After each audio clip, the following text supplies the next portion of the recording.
My name is Bertha, and at 27 years old, I never imagined my own mother would orchestrate the cruelest betrayal of my life. After an exhausting 8-hour drive through November rain, I pulled into my childhood home's driveway, my heart heavy with worry. She had called me 3 days ago, sobbing about being alone for Thanksgiving, begging me to come home. But as I stepped out of my car, I saw her standing at the door with a cold, calculating smile that chilled me to the bone. Before we continue this shocking story of family betrayal and greed, please let me know where you're watching from today.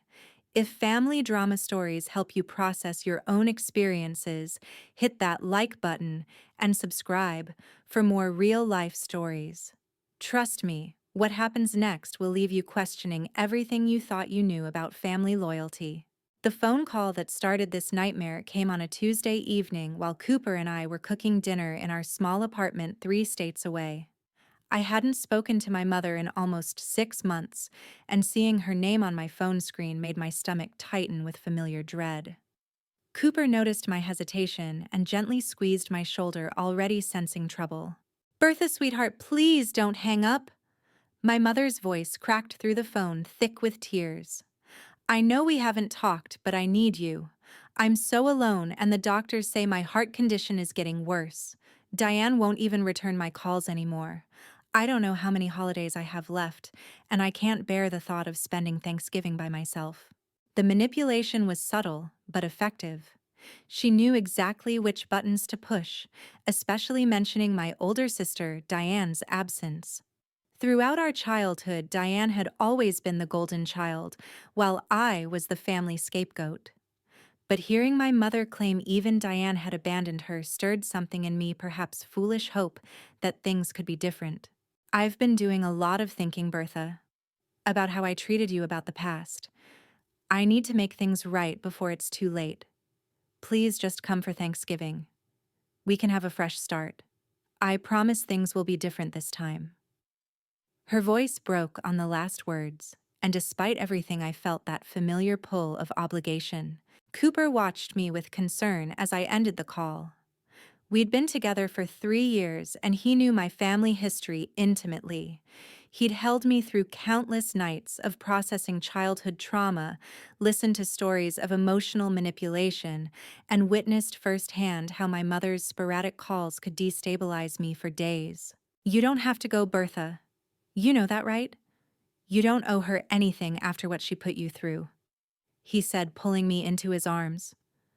But the guilt was already spreading through my chest like poison. What if she really was sick?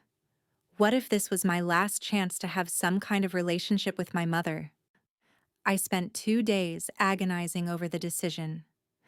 My therapist had always said I could choose to have contact with my family on my terms, but she'd also warned me about the patterns of manipulation that rarely change. Still, something about my mother's desperation felt different this time. Against Cooper's gentle warnings and my own better judgment, I decided to make the drive. The 8-hour journey gave me too much time to think. As I passed familiar landmarks, memories flooded back. I remembered the day I discovered my college fund had been drained supposedly for Diane's wedding, though I later learned most of it went to my mother's shopping addiction. I recalled the lies she spread about me to extended family members, painting me as unstable and ungrateful when I dared to set boundaries. The Christmas when she gave Diane diamond earrings while handing me a card with $5. The way she'd call my employers with false concerns about my mental health whenever I tried to distance myself. But I also remembered moments of tenderness, rare though they were. My grandmother, my mother's mother, had been my safe haven. She saw through the family dynamics and always made sure I knew I was loved. When she passed 2 years ago, it was the last time I'd been home. The funeral had been a disaster, with my mother making scenes and Diane acting as her enforcer. I'd left immediately after the service, vowing never to return.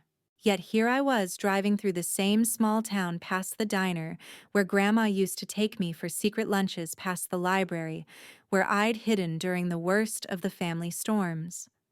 The rain that had started 3 hours into my drive had turned into a steady downpour, making the journey even more treacherous. Cooper had offered to come with me, but I'd insisted on going alone. This was something I needed to face myself. Or so I thought. As I turned onto Maple Street, my childhood home came into view. The two-story colonial looked exactly as I remembered, white siding gleaming in the rain, perfectly manicured lawn, despite the season. My mother had always been obsessed with appearances, making sure the outside world saw perfection while chaos reigned within. I noticed the blinds twitch in the living room window as I pulled into the driveway. That's when I saw Diane's silver Mercedes parked on the side of the house. My heart sank. Mother had said Diane wasn't speaking to her yet. Here was clear evidence of her presence. The first red flag waved in my mind, but I pushed it aside. Maybe they'd reconciled. Maybe this was part of making things right. I turned off the engine and sat for a moment, gathering courage. The front door opened before I could even unbuckle my seatbelt. There stood my mother, but nothing about her demeanor matched the desperate, tearful woman from the phone call. She wore her favorite pearl necklace and a pristine black dress, her hair perfectly styled. But it was her expression that made my blood run cold. Instead of relief or joy at seeing me, her lips curved into a smile that didn't reach her eyes. It was calculating, triumphant, like a predator who'd successfully lured prey into a trap. "Good you're here," she said, her voice carrying none of the warmth or desperation from our call. "Now we can finally settle this." The moment I stepped through the doorway, I knew I'd made a terrible mistake. The familiar scent of my mother's lavender potpourri mixed with something else, tension so thick it made the air feel heavy. She didn't embrace me or offer to take my coat. Instead, she simply turned and walked toward the living room, expecting me to follow like an obedient child. "Mother, what's going on? Where's the warm welcome? 3 days ago you were crying about being alone." I said, my voice already betraying my unease. She didn't respond, just continued her measured walk down the hallway, lined with family photos where my face had been conspicuously absent for years. As I entered the living room, my worst fears materialized before my eyes. It wasn't just Diane sitting there with her perfectly straightened blonde hair and designer suit. The entire room was full of people, all turned toward me like vultures eyeing carrion. Aunt Margaret sat in Grandma's old rocking chair, her pinched face even more severe than I remembered. Uncle Frank loomed by the fireplace, his bulky frame blocking any escape route. My cousins Bradley and Rachel occupied the couch, their expressions ranging from uncomfortable to openly hostile. "Sit down, Bertha," my mother commanded, gesturing to a single chair positioned in the center of the room like a defendant's seat. I remained standing, my instincts screaming danger. "What is this?" "Some kind of intervention. I came because you said you were alone and sick." I managed my voice stronger than I felt. Diane stood smoothing her skirt with manicured nails. "Oh, Bertha, always playing the victim. You came because you thought you could maintain your lies without consequence. But we know the truth now, and it's time you face justice for what you've done." "What are you talking about? What lies?" My mind raced, trying to understand what narrative they'd constructed this time. "Don't play dumb," Uncle Frank spat, moving closer. "We know about the money. $50,000 stolen from your grandmother's accounts before she died. Did you really think you'd get away with it?" The accusation hit me like a physical blow. That's insane. I never took anything from Grandma. I loved her more than anyone in this room. "Love." Aunt Margaret's voice dripped with disdain. "Is that what you call manipulating a sick old woman, pressuring her to change her will, stealing from her accounts while she lay dying?" Diane produced a manila folder with the theatrical flair of a prosecutor revealing evidence. "We have proof, Bertha. Bank statements showing transfers from Grandma's accounts to yours, your signature on withdrawal slips, a paper trail of your deception." She spread documents across the coffee table, and even from where I stood, I could see they were fabricated. The signatures were close to mine, but not quite right the way someone might forge after practicing. The dates didn't align with when I'd last been home, but the family members leaned in nodding as if viewing irrefutable evidence. These are fake. I wasn't even in the state during half these dates. I was working in Chicago. I have employment records witnesses. I protested, reaching for the papers, but Diane snatched them back. Always an excuse. Always a lie.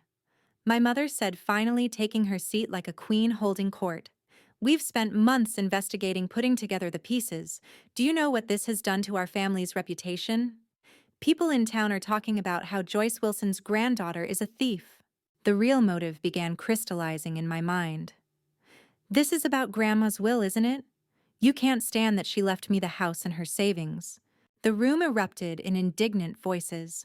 That will was clearly made under duress, Diane shouted. You manipulated her when she was vulnerable. A fair distribution would have divided everything equally among her children and grandchildren. Grandma was of sound mind until the end. Her lawyer can attest to that. I countered, but my words were drowned in their chorus of accusations. Her lawyer is probably in on it, Bradley suggested, speaking for the first time. How else would Bertha have gotten away with it? We're giving you a chance to make this right, my mother said, her voice cutting through the noise. Confess to what you've done, sign over your illegitimate inheritance to be properly distributed among the family, and we won't press criminal charges. Criminal charges based on what? Your forged documents. I laughed bitterly, though fear was creeping up my spine. No prosecutor would take this case. Diane smiled coldly. My friend from law school thinks differently. He's reviewed everything and believes we have a strong case for undue influence and elder abuse. The choice is yours, Bertha. Sign the papers and walk away with your freedom, or face the consequences of your actions. They'd planned this meticulously. Every family member positioned strategically, every word rehearsed.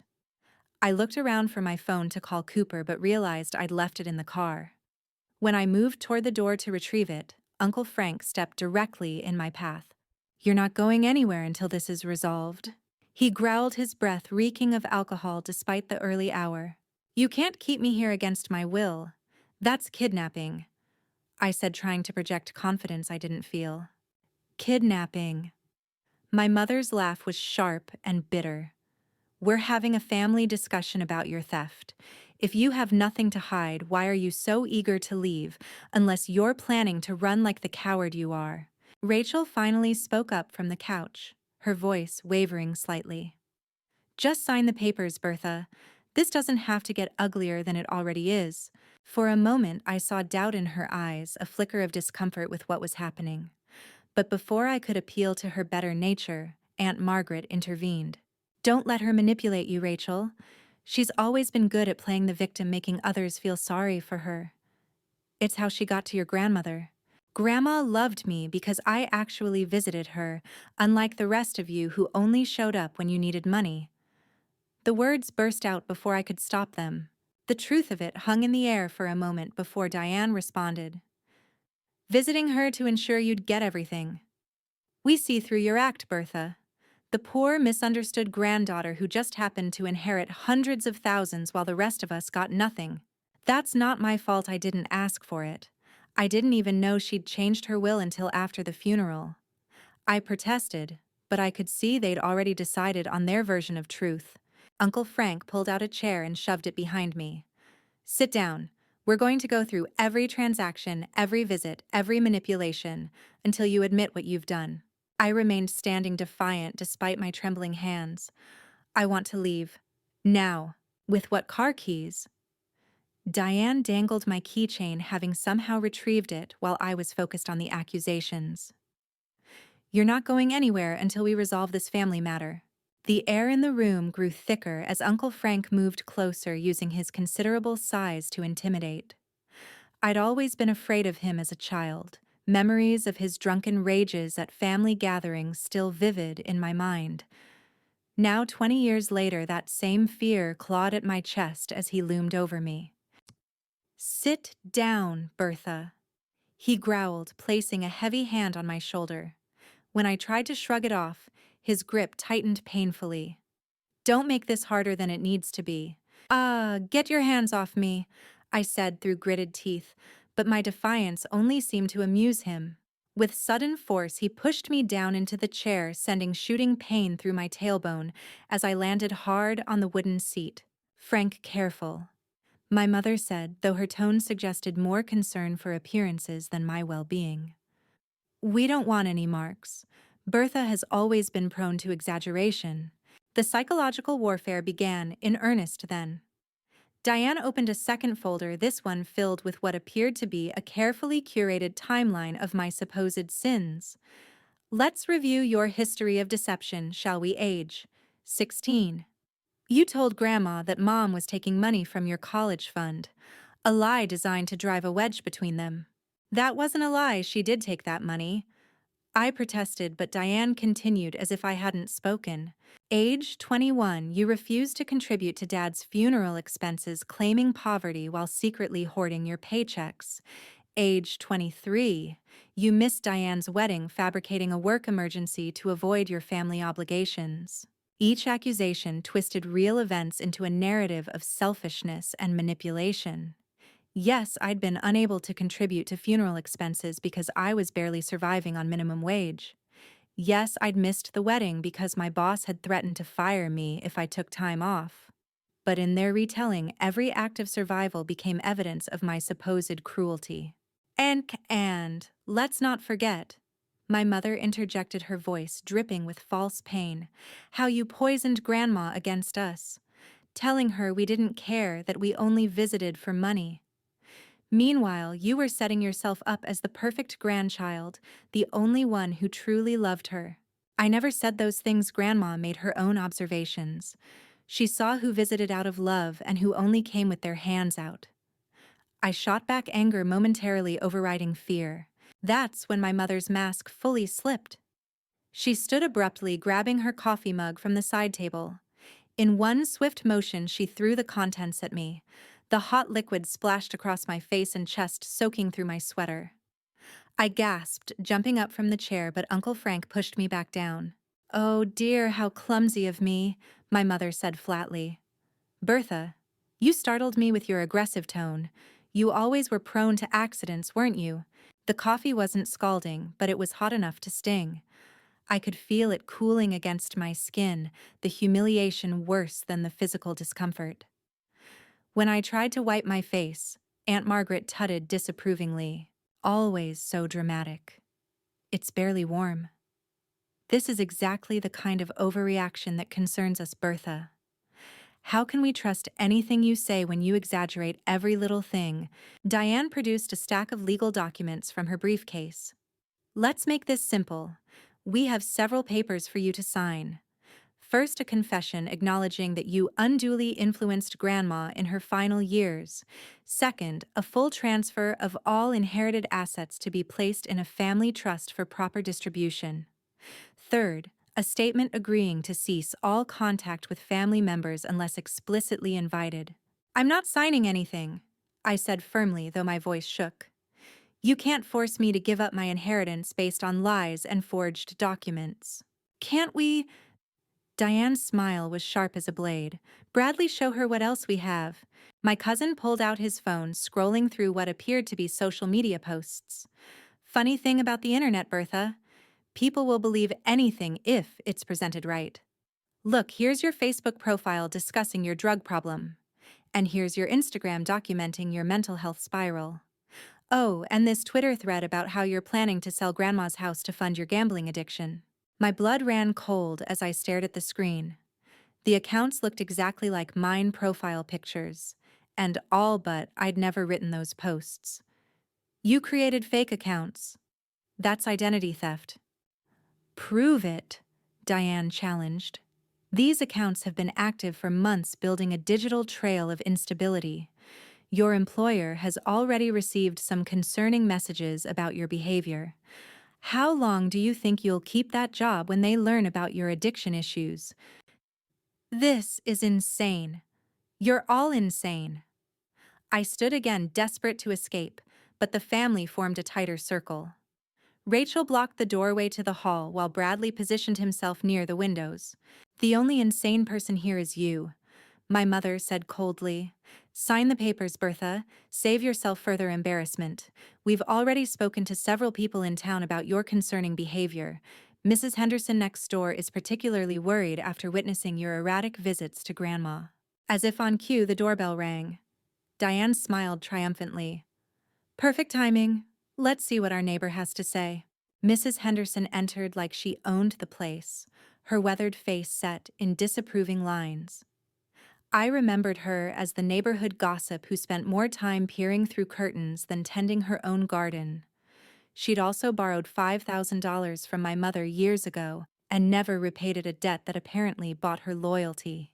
"I've come to speak my truth," she announced dramatically. "I watched that girl sneak into Joyce's house at all hours, probably stealing things when the poor woman slept. Once I saw her leaving with a box of what must have been valuables. It broke my heart to see such elder abuse. When?" I demanded. "When did you see this? Give me dates, times, because I have employment records showing I was in Chicago." Mrs. Henderson faltered for just a moment before recovering. "I don't need to remember exact dates to know what I saw. The disrespect, the manipulation. Joyce would cry after your visits, you know. Said you were pressuring her about money. Grandma never said that she loved my visits. We'd bake cookies and look through photo albums. She taught me to knit." Tears burned my eyes, but I refused to let them fall. These people didn't deserve to see my pain. "More lies," Uncle Frank grunted.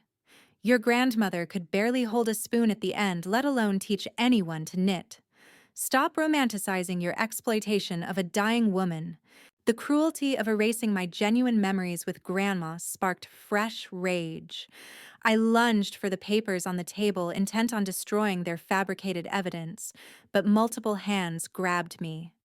In the struggle, someone's elbow caught my ribs, and Uncle Frank's grip on my wrists would surely leave bruises. "Restrain her before she hurts someone," my mother commanded. "You see, violence is always her answer. This is why we had to intervene." They forced me back into the chair, Uncle Frank maintaining his painful grip on my wrists, while Bradley pressed down on my shoulders. The message was clear that I would not be leaving until they got what they wanted. After what felt like hours of sustained verbal assault, Aunt Margaret suddenly changed tactics. She whispered something to my mother, who nodded approvingly, then approached me with a softer expression. "Bertha, darling, may I speak with you privately? This is all getting out of hand," she said gently, shooting disapproving looks at the others. "Frank, Bradley, release her. You're being unnecessarily rough." The men reluctantly let go, and I rubbed my aching wrists. Aunt Margaret guided me toward the kitchen, away from the others. For a desperate moment, I thought maybe she would be the voice of reason I needed. "Sit, dear. Let me get you some water," she said, filling a glass from the tap. "This must be so overwhelming for you. I remember when you were little, such a sensitive child, always taking things so hard." I accepted the water gratefully, my throat dry from defending myself. "Aunt Margaret, you know this is wrong. These accusations are completely fabricated. You knew Grandma. She was sharp until the end." "Oh, I know, sweetheart. Your grandmother was a remarkable woman. That's why this is all so tragic." She sat beside me, patting my hand with what seemed like genuine sympathy. "But you have to understand, the family feels hurt. Whether or not these specific accusations are true, there's a perception of unfairness." Perception. They're accusing me of crimes I didn't commit. I pulled my hand away, sensing a trap. "I believe you," she said quietly, glancing toward the living room. "But Bertha, sometimes being right isn't enough. Your mother and Diane have convinced the others, and they won't stop until they get what they want. I've seen your mother in these moods before. Remember what she did to your father." The mention of my father, who'd fled the marriage when I was 12, sent chills down my spine. My mother had systematically destroyed his reputation, finances, and relationships until he had no choice but to leave town entirely. I hadn't seen him in 15 years. "Ooh, what if I could help you?" Aunt Margaret continued. I have some influence with your mother. If you just tell me the truth about what really happened with the will, maybe I can convince them to drop the criminal charges. You'd still need to share the inheritance, but at least you'd avoid jail. There's nothing to tell Grandma changed her will of her own free will. Her lawyer was present. Everything was legal and proper. I insisted, but I noticed Aunt Margaret had positioned her phone on the table between us, screen dark but suspicious. Of course, dear. But surely you can understand why Grandma might have made that choice. You were always so good at making her feel special, making her think you were the only one who cared. That's a kind of influence, isn't it? The leading nature of her questions finally clicked. You're recording this, aren't you? Trying to get me to say something you can twist. Her sympathetic mask slipped slightly. Bertha, I'm trying to help you. But if you won't be honest with family, how can we protect you? Protect me! You're all trying to rob me. I stood to leave, but she grabbed my arm with surprising strength. Sit down. We're not finished. Gone was the gentle aunt replaced by another predator. You want to know the truth? Yes, I'm recording. Yes, we need something more concrete than the documents. Your sister has been thorough, but a confession would make everything cleaner. My sister has been committing fraud, I corrected. Identity theft, forgery, defamation. And you're all accomplices. Aunt Margaret laughed, a harsh sound that reminded me why I'd always been afraid of her as a child. Prove it. Diane has been very careful. Those social media accounts, they've been building your digital breakdown for 8 months. Posts about hearing voices, seeing things, paranoia about family members trying to steal from you. She even had you commenting on addiction support groups. The scope of their plan stole my breath. 8 months of preparation meant they'd started shortly after Grandma's will was read. All this time, I'd been living my life in Chicago thinking I was free of their toxicity. They'd been laying groundwork for this ambush. The beauty is, Aunt Margaret continued, even if you try to claim identity theft now, who will believe you? A woman with documented mental health issues and addiction problems claiming her family is framing her. It's textbook paranoia. I felt the walls closing in. Every avenue of defense had been anticipated and blocked. But then I remembered something. Grandma's lawyer has copies of everything. He knows she was competent. He'll testify. Mr. Morrison. Yes, Diane's already spoken with him. He's very concerned about these allegations of elder abuse. Did you know attorneys are mandatory reporters? If he believes a crime was committed, he's obligated to cooperate with authorities. She smiled at my stricken expression. You didn't think we'd leave any loose ends, did you? The kitchen door burst open and Diane strode in looking triumphant. Mother's getting impatient. Have we made progress?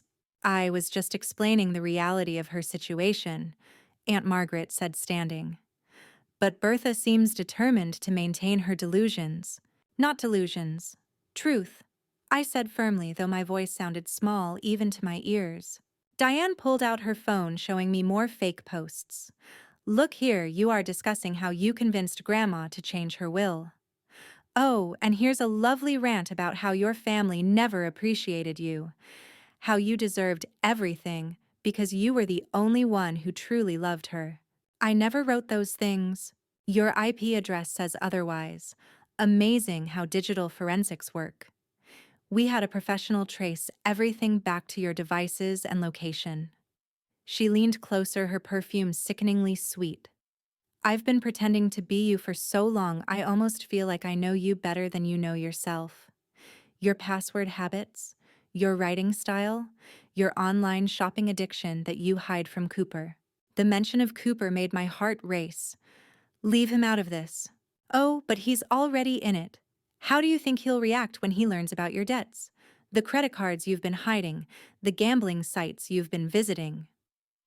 More fabricated evidence appeared on her screen. Stop it. None of that is real. But I could see how convincing it looked.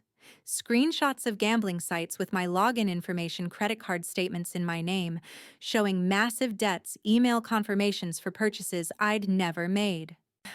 Real is relative, Diane said philosophically.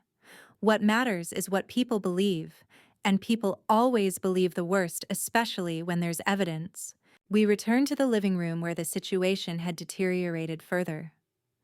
My mother had worked herself into tears, clutching a photo of Grandma while Bradley filmed on his phone. Shh! She stole not just money, but memories, my mother wailed to the camera. My mother's final years were poisoned by manipulation. We just want justice for Grandma Joyce. Turn that off, I shouted, but Bradley kept filming. Why? Don't you want your side of the story documented? He smirked. Oh, wait. You can't tell your side without admitting to the con, can you? Uncle Frank had positioned himself by the front door like a guard. Rachel and Aunt Margaret blocked other exits. They'd made the house a prison, and I was running out of options. Let's discuss next steps, Diane said, pulling out more papers. Beyond the confession and asset transfer, we're also requiring a psychiatric evaluation. We've already scheduled appointments with a specialist who comes highly recommended. Let me guess, another friend of yours, I asked bitterly. A professional who understands family dynamics and the devastating effects of financial elder abuse, she corrected. Your cooperation with treatment will factor into our decision about criminal charges. You want to have me committed. The full scope of their plan crystallized. Take my inheritance, destroy my reputation, and lock me away where I couldn't fight back. We want you to get help. My mother said, her tears miraculously dried. This obsession with money has destroyed our family. But we're willing to forgive if you show genuine remorse. Mrs. Henderson, who'd been quietly observing, piped up again. I'll testify to what I've witnessed. The erratic behavior, the secretive visits. It's all documented in my journal. Your journal that my mother probably paid you to write? I shot back, earning gasps of feigned outrage. How dare you? My mother exclaimed. Margaret is a pillar of this community. To suggest she could be bought. This is exactly the kind of paranoid thinking that concerns us. The irony of calling me paranoid while they executed an elaborate conspiracy would have been funny if it weren't so terrifying. I looked around the room at faces I'd known my entire life, searching for even a flicker of conscience. Rachel avoided my gaze. Bradley seemed to be enjoying himself. The others wore masks of righteous determination. I need to use the bathroom, I said, desperate for a moment to think. Of course, Diane said smoothly. Bradley, go with her. I don't need an escort to pee. You need supervision, my mother corrected. We can't have you trying to escape through windows or harming yourself. Harming myself? Now you're implying I'm suicidal too. The layers of their plan kept revealing themselves, each more sinister than the last. Bradley followed me down the hall, standing directly outside the bathroom door. I could hear him breathing, probably with his ear pressed against the wood.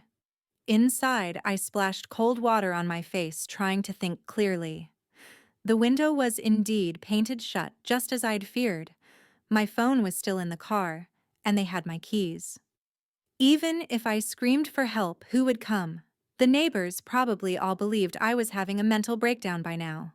Looking in the mirror, I saw coffee stains on my sweater, my hair disheveled from the struggle, my eyes wild with fear and anger. I looked exactly like the unstable woman they were painting me to be. The realization that they'd orchestrated even my appearance sent fresh chills down my spine. When I emerged from the bathroom, Bradley grabbed my arm with unnecessary force. Took you long enough? Planning something? Yeah, I was planning to flush myself down the toilet, I said sarcastically, yanking my arm free. Clearly the only escape route you geniuses didn't consider. His face darkened, and for a moment I thought he might hit me. Instead, he roughly pushed me back toward the living room, where the atmosphere had grown even more oppressive. Someone had drawn the curtains, casting the room in artificial twilight despite it being mid-afternoon. Papers were now spread across every surface of the coffee table, an overwhelming display of their fabricated evidence. Sit, my mother commanded, pointing to the chair that had become my designated spot. We're done playing games. You have 1 hour to sign these documents, or Diane makes the call to her lawyer friend. Then call him, I said defiantly, though my legs shook as I sat. I'd love to explain to a real attorney how you've imprisoned me in this house and are trying to force me to sign legal documents under duress. Diane laughed coldly. Imprisoned. We're having a family meeting. You're free to leave any time after you've addressed the crimes you've committed against this family. Then give me my keys. Your keys are safely stored until you're in a proper mental state to drive.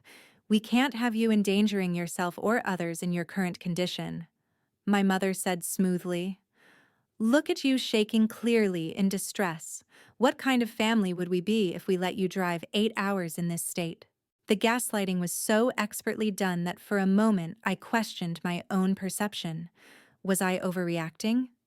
No. I forced myself to remember the truth. They had taken my keys, blocked the exits, and were holding me against my will. This was happening. Let's go through these documents together, Diane said, adopting a patient tone like speaking to a child. First, the confession. It simply states that you acknowledge using your position as Grandma's favored grandchild to influence her decisions regarding her estate. It doesn't admit to any specific crimes, just undue influence. Which is still a lie, I maintained. Second, she continued as if I hadn't spoken, the asset transfer. This places Grandma's house and savings into a family trust to be distributed equally among her children and grandchildren. You'd receive your fair share, about $40,000 after division. That's still a nice windfall for someone your age. Grandma wanted me to have it all. She had her reasons, I said firmly. Her reasons being the lies you fed her about us. Uncle Frank interjected. Did you tell her about the time Diane spent her own money fixing up Grandma's kitchen? Or when I drove her to every doctor's appointment for 6 months when she broke her hip?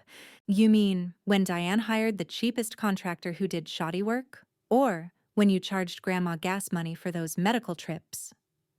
The words escaped before I could stop them, and I immediately saw I'd made a tactical error. There it is, my mother pounced. The poison you spread. Taking acts of love and twisting them into something ugly. This is exactly what you did to my mother, turning her against her own children. Bradley had stopped filming and was now typing rapidly on his phone. I'm posting the video of Mom crying about Grandma. Let's see what Bertha's friends think when they see what she's done to this family. Don't you dare! I stood, but Uncle Frank pushed me back, down his hand heavy on my shoulder. Already done, Bradley smirked. Funny how quickly videos spread. Oh, look, your coworker Jennifer already commented. She's shocked by your behavior. I felt the walls closing in tighter. They were destroying my life in real time, and I was powerless to stop them. That's when Diane pulled out the most devastating document yet. This third form is perhaps the most important. It's a voluntary commitment for psychiatric evaluation. We've consulted with professionals who agree that someone displaying your symptoms needs immediate intervention. My symptoms. You mean the symptoms you've fabricated. The paranoia you're displaying right now is deeply concerning, Aunt Margaret said with fake worry. This belief that your entire family is conspiring against you, that's textbook delusional thinking. It's not delusional if it's actually happening, I shouted, my composure finally cracking completely. Listen to yourself, my mother said softly. The anger, the accusations, the refusal to accept responsibility. Bertha, we're trying to help you. This evaluation could be the first step toward healing. Rachel, who had been largely silent, finally spoke up. Maybe you should consider it, Bertha. I mean, if you truly have nothing to hide, wouldn't a professional evaluation clear your name? I stared at her, recognizing the manipulation, but also seeing something else in her eyes. Fear, guilt. She was the youngest here, still in college, probably dependent on family support. What had they threatened her with to ensure compliance? A professional evaluation by doctors you've handpicked, who've already been told I'm delusional and violent. I'm sure that would go well, I said bitterly. The alternative is criminal prosecution, Diane stated flatly. And I assure you my friend is very eager to take this case. Financial elder abuse is a serious charge. You could face years in prison. The room fell silent as the ultimatum hung in the air. sign away my inheritance and submit to psychiatric evaluation, or face criminal charges based on fabricated evidence. Both paths led to my destruction, just in different ways. I need time to think, I said quietly. You've had months to think, my mother snapped. Months where you could have done the right thing, shared Grandma's estate fairly. Instead, you hoarded it all, leaving the rest of us with nothing but memories. And bills, Uncle Frank added. Do you know how much we spent on her care over the years? But you swooped in at the end and took everything. Grandma paid her own expenses. She was proud of her independence. I defended, weakly exhausted from the sustained assault. With money we could have inherited, Bradley muttered. Money that should have supported the whole family, not just the manipulative granddaughter who played caregiver. The afternoon wore on with more accusations, more fabricated evidence, more threats. They took turns like wolves exhausting prey. When one tired, another took up the attack. My requests for water were ignored. My attempts to stand were met with physical restraint. The psychological torture was precisely orchestrated to break my will. As the sun began to set, casting long shadows across the room, Diane made her final play. It's getting late and you seem incapable of making the right decision. We'll give you tonight to think about it. Bradley, help your Aunt Joyce prepare the guest room. Guest room, I asked, though I already knew what they intended. You can't drive in your condition, and we can't let you wander the town spreading lies about this family, my mother explained. You'll stay here tonight. By morning, hopefully, you'll see reason. You can't keep me here. That's kidnapping. I'll scream until neighbors call the police. I threatened. Go ahead, Diane challenged. Scream. Let everyone hear the woman having a mental breakdown, the one we've been telling them about for months. See how quickly you get that psychiatric evaluation then. They led me upstairs to my childhood bedroom, and my heart sank when I saw what they'd done. Bars had been installed on the windows, painted white to look decorative, but clearly meant to imprison. The lock on the door had been reversed to lock from the outside. They'd been planning this for months, preparing a cell disguised as a guest room. This is for your safety, my mother said, seeing my horrified expression. We can't have you hurting yourself in your current state. When did you install bars on the windows? I asked, my voice hollow. Oh, those have been there for years. Security, you know. This neighborhood isn't as safe as it used to be. She lied smoothly, though the paint was clearly fresh. They shoved me inside, and I heard the lock click with terrifying finality. The room held my old twin bed, a dresser, and nothing else. They'd removed anything I might use to escape or defend myself. Even the overhead light was controlled by a switch outside the door. I ran to the window, testing the bars, but they were solid. Through the glass, I could see my car in the driveway, so close yet impossibly far. Cooper would be wondering why I hadn't called. How long before he realized something was wrong? Hours passed in that room. I heard muffled conversations downstairs, occasional laughter that made my skin crawl. They were enjoying this, celebrating their successful trap. I searched desperately for any means of escape, but they'd been thorough. The windows wouldn't break no matter how hard I hit them. The door was solid wood with no interior handle to remove. Even the heating vent was too small to crawl through. As night fell, I heard a car pull into the driveway. My heart leaped. Could it be Cooper? I pressed against the window, trying to see, and my hopes soared when I recognized his truck. He'd come for me. I pounded on the window, screaming his name, but the glass was thick, and the bars muffled sound. I watched in horror as my mother met him at the door, her body language portraying concern and sorrow. I couldn't hear their conversation, but I saw her gesturing sadly, shaking her head, even producing what looked like tears. Cooper tried to push past her, but Uncle Frank appeared, blocking his path. More family members joined them, creating a human wall. I saw Diane showing Cooper something on her phone, probably the fake social media posts. His expression changed from determination to confusion, then concern. No, I screamed, pounding harder. Cooper, I'm here. They're lying. But he couldn't hear me. After what felt like an eternity, he stepped back. My mother patted his arm consolingly. He looked up at the house, and for one moment I thought he saw me. I waved frantically, but then he turned and walked back to his truck. I watched him drive away, taking my last hope with him. They'd convinced him I was having a breakdown. Of course they had. They'd been building this narrative for months, and Cooper had no reason to suspect an elaborate conspiracy. He probably thought he was helping by giving me space to work through my issues with family support. The lights in my room went out controlled from outside. I was plunged into darkness with only the streetlight providing dim illumination. I curled up on the bed, pulling the thin blanket around me, and for the first time since arriving, I let myself cry. Not the pretty tears my mother performed, but raw, ugly sobs of desperation and fear. But as I lay there in the dark, something else began to grow alongside the fear. Anger. Pure, clarifying rage at what they were doing. And with that anger came determination. They thought they'd won, but I wasn't broken yet.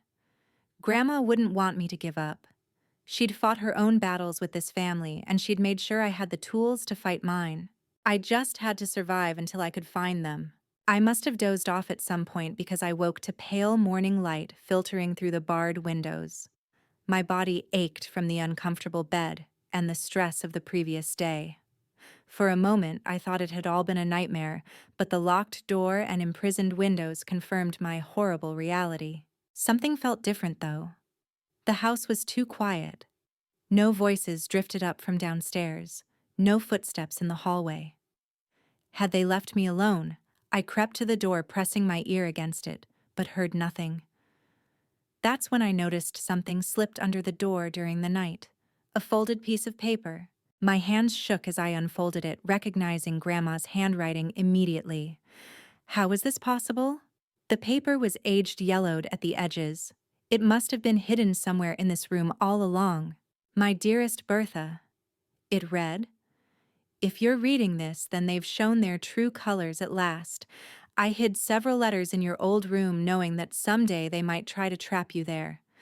Check the loose floorboard under the dresser.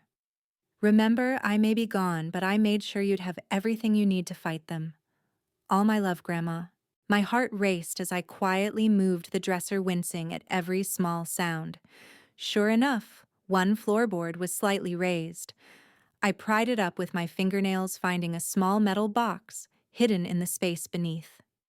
Inside were 3 more letters, a USB drive, and a business card for a lawyer named Harrison Pike with "Call immediately if needed" written on the back in Grandma's hand. The first letter detailed Grandma's observations of the family's greed and manipulation over the years. She documented loans never repaid, items stolen from her home, and the emotional manipulation she endured. "I stayed quiet to keep the peace," she wrote, "but I kept records of everything." The second letter was even more damning. "I had my suspicions they would contest the will, so I took precautions. Mr. Pike has video recordings of my will signing showing I was completely sound of mind. I also had him investigate certain family members' financial crimes. What he found is on the USB drive. Use it if you must." The third letter broke my heart. "Bertha, you were the only light in my final years. Not because you manipulated me, but because you loved me without agenda. You never asked for money, never complained about your struggles, just brought me joy and cookies and genuine laughter. That's why I left you everything. Not to hurt the others, but to protect you from them. Be strong, my dear one." I clutched the letters, tears streaming down my face. Even in death, Grandma was protecting me. But how could I use this information while locked in this room? That's when I heard voices approaching. I quickly hid everything back under the floorboard, sliding the dresser back just as the door unlocked. My mother entered with false cheer, Diane close behind. "Good morning, Bertha. I trust you've had time to reconsider your position." "I've reconsidered a lot of things," I said carefully. "Like how you've been stealing from Grandma for years." My mother's face went pale. "What nonsense are you spouting now?" "Just thinking about all those times money went missing from her purse, or when her jewelry disappeared. Funny how that always happened after your visits." I continued watching their reactions. "You're sick," Diane said quickly. Too quickly. "This is exactly why you need psychiatric help. Maybe. Or maybe Grandma knew exactly who needed to be protected from whom." I was fishing, but something in my tone must have worried them because they exchanged uneasy glances. "Enough games," my mother snapped. "Get dressed. We're going to the bank to handle the transfers properly. Your signature needs to be notarized. And if I refuse, then we go to the police station instead." Diane threatened. "Your choice." I pretended to consider this, knowing I needed to get out of this room to use what Grandma had left me. "Fine, but I need a shower and clean clothes first." They agreed, probably thinking compliance meant I was breaking. My mother even provided clothes from my old dresser, though she stood outside the bathroom while I showered. The normalcy of hot water and clean clothes felt surreal given the circumstances, but it helped clear my head.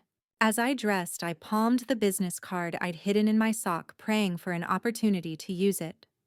We descended the stairs together, my mother and Diane flanking me like guards. The rest of the family was gathered in the kitchen, looking haggard. Apparently, their celebration had gone late into the night. "Ready to do the right thing?" Uncle Frank asked, though he seemed subdued. Perhaps the alcohol was wearing off, or perhaps even he was having second thoughts about their scheme. "I need coffee first," I said, moving toward the kitchen counter. "And my phone. I should let Cooper know I'm okay." "Absolutely not," my mother said. "You'll speak to Cooper after everything is settled. We can't have you poisoning him with lies."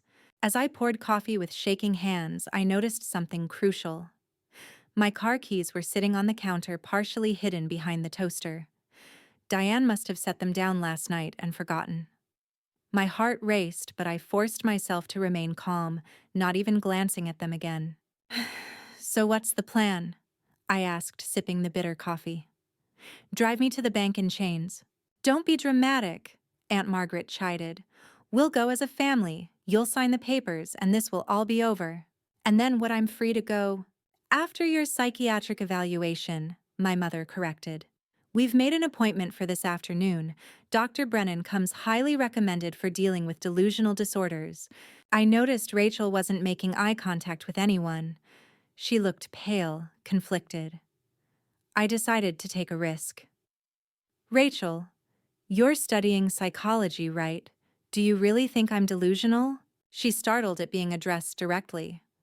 I think everyone needs help sometimes." "That's not what I asked. Do you think I'm lying about them forging documents and creating fake social media accounts?" "Enough!" Diane interrupted sharply. "Rachel doesn't need to be dragged into your manipulations."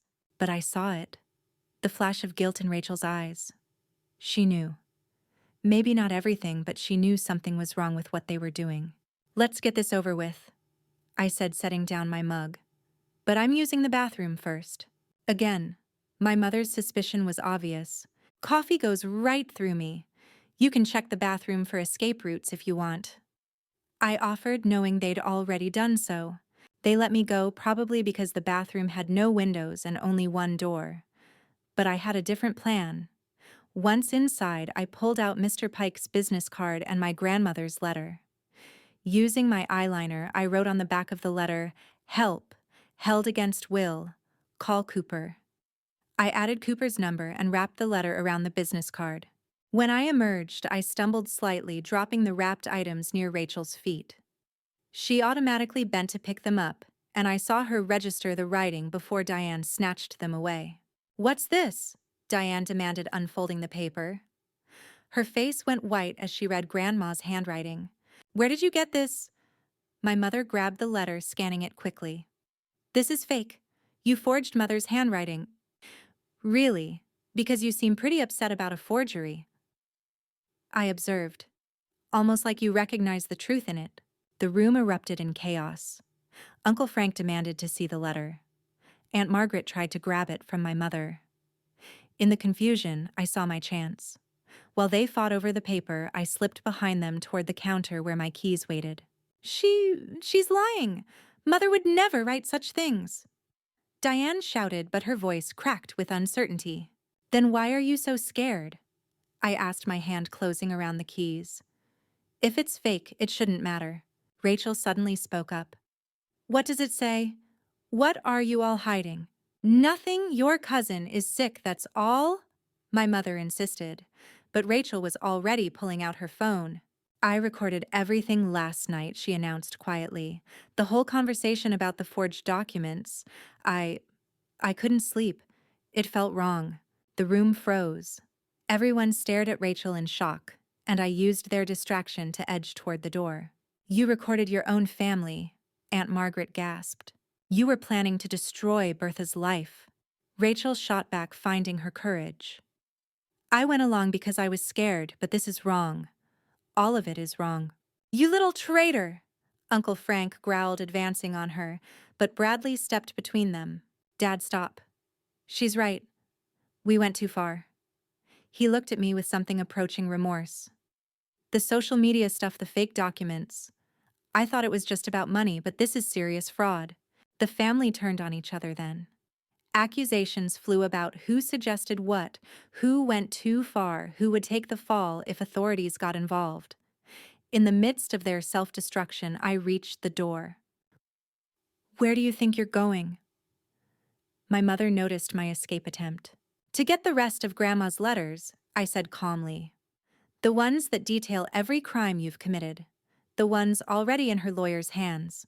It was a partial bluff. I didn't know what was on the USB drive, but their guilty reactions told me Grandma had indeed documented something damaging. You can't prove anything, Diane said desperately. It's your word against ours. And Rachel's recordings, and Bradley's conscience, and whatever Grandma left with her lawyer. I gripped my keys tighter. Face it, your plan is falling apart. That's when we heard sirens approaching. Rachel held up her phone. I called 911. I told them you were being held against your will. You stupid girl, my mother shrieked. You've ruined everything. The next few minutes were chaos. Uncle Frank tried to flee through the back door.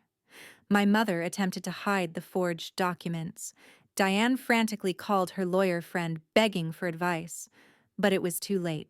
Police officers entered to find a scene of utter pandemonium. Rachel immediately approached them, offering her recordings as evidence. I showed them the bruises on my wrists from Uncle Frank's grip, explained how they'd locked me in a room with barred windows. She's lying. She's mentally unstable. My mother cried, but her theatrical performance fell flat when the officers saw the reversed locks and window bars. Ma'am, we're going to need everyone to calm down and explain what's happening here, the lead officer said firmly. That's when Mr. Harrison Pike arrived, having apparently been alerted by someone, possibly Cooper. The elderly lawyer commanded immediate respect as he introduced himself as my legal representative. Officers, I have video evidence that my client's grandmother was of sound mind when she made her will. I also have documentation of financial crimes committed by several family members present. My client has been held against her will and subjected to extortion attempts. The tide had turned completely. As my family members were separated for questioning, I felt a strange mix of relief and sadness. This wasn't how I'd wanted things to end, but they'd forced my hand. Cooper arrived as they were leading Uncle Frank out in handcuffs for assault. He ran to me, pulling me into his arms, apologies spilling out. I'm so sorry. Your mother was so convincing. But then Rachel called me this morning, told me everything. I called the lawyer right away. I clung to him, finally safe, finally believed. Over his shoulder, I saw my mother being escorted to a police car, still protesting her innocence. Diane was trying to negotiate with officers, claiming it was all a misunderstanding, but the evidence was overwhelming. The legal aftermath was swift and decisive. Diane was charged with identity theft, fraud, and conspiracy to commit extortion. My mother faced charges of false imprisonment and conspiracy. Uncle Frank's assault charges were compounded by his attempt to flee. Even Aunt Margaret faced legal consequences for her part in the scheme. Rachel and Bradley, who had cooperated fully with authorities, received lighter sentences of community service. Rachel's recordings proved invaluable in building the case. She later told me she'd been recording out of fear for her own protection, never imagining she'd have the courage to use them. The USB drive Grandma left contained a treasure trove of evidence: financial records showing patterns of theft, recorded conversations where family members discussed their entitlement to her money, even security footage from hidden cameras she'd installed in her final year. Grandma had known exactly who she was dealing with and prepared accordingly. Mr. Pike, who'd been Grandma's friend as well as her lawyer, revealed the full extent of her preparations. "Joyce knew they'd come after you," he told me during one of our meetings. "She said you were too kind to see their greed, so she made sure you'd be protected." The house felt different when I returned to collect Grandma's belongings. Without the family's toxic presence, I could finally see it as she had a place that had once held love before greed poisoned everything.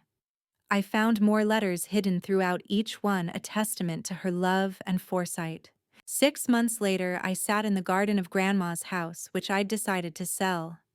Not because they'd forced me to, but because I wanted a fresh start. Cooper and I had used part of the inheritance to buy a small farmhouse outside Chicago, far from the toxic memories. I'd established the Joyce Wilson Memorial Scholarship at the community college, helping young women escape difficult family situations through education. It felt like something Grandma would have wanted, a way to transform our pain into purpose. The family members who'd participated in the scheme were serving various sentences or awaiting trial. I'd heard through Rachel that my mother still insisted she'd done nothing wrong, that she was only trying to protect the family's interests. Some people, I'd learned, were incapable of seeing their own cruelty. Rachel and I had developed an unexpected friendship. She was in therapy, working through her own family trauma and the guilt of her initial participation. "I knew it was wrong," she told me during one of our coffee meetings. "But I was so scared of ending up like you, cast out and alone. I didn't realize being cast out was actually freedom." Bradley had written me a letter of apology, taking full responsibility for his actions. He was working to make amends, though I wasn't ready to forgive him yet. Some wounds needed time to heal. On this particular afternoon, I was planting rose bushes in Grandma's memory when Cooper joined me in the garden. "How are you doing?" he asked, his concern still evident even months later. "I'm okay," I said, and meant it.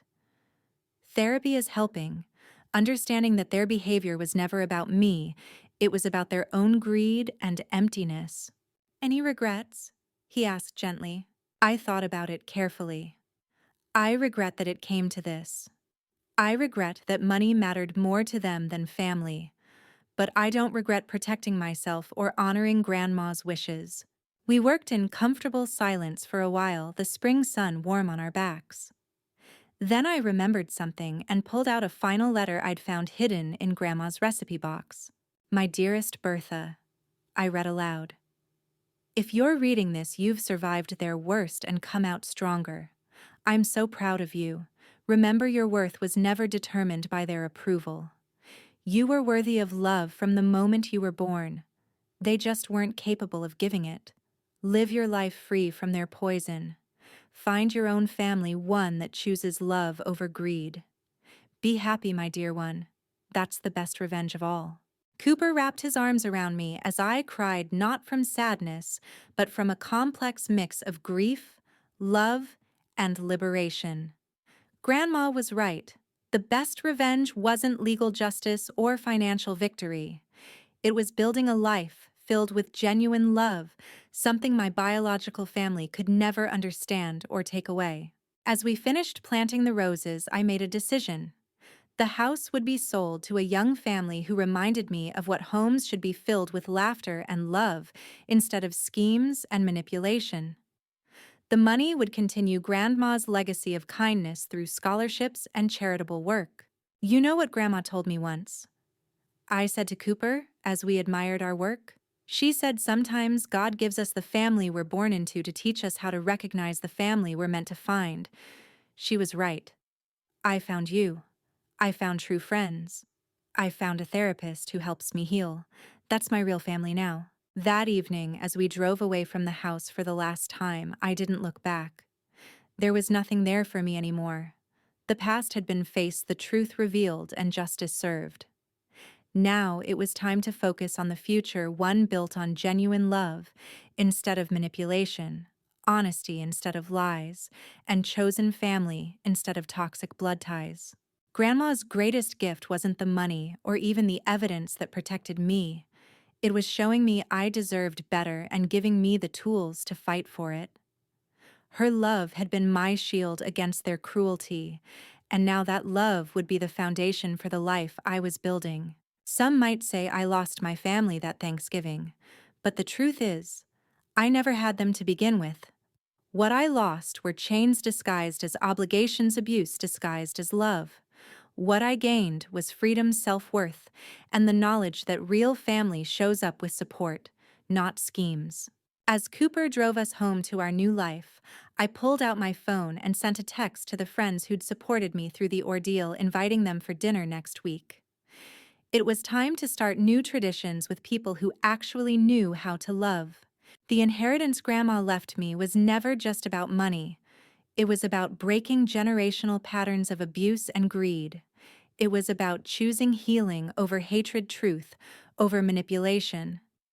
Most of all, it was about learning that sometimes the most loving thing you can do is walk away from those who refuse to see your worth and build a life with those who never questioned it. My name is Bertha, and at 27 years old, I learned that family isn't about blood. It's about who shows up with love instead of lawyers' support, instead of schemes and acceptance, instead of agenda. Grandma knew that. Now finally, so do I. Thank you for listening to my story. If you've experienced family betrayal or financial abuse, know that you're not alone. Sometimes the hardest battles are with those who should love us most. Have you ever had to choose between family and your own well-being? Share your thoughts in the comments below. If this story resonated with you, please like and subscribe for more real-life stories of survival and triumph. And remember, sharing these stories helps others feel less alone in their struggles. Thank you for being part of this community, and may you always have the courage to choose genuine love over toxic obligation.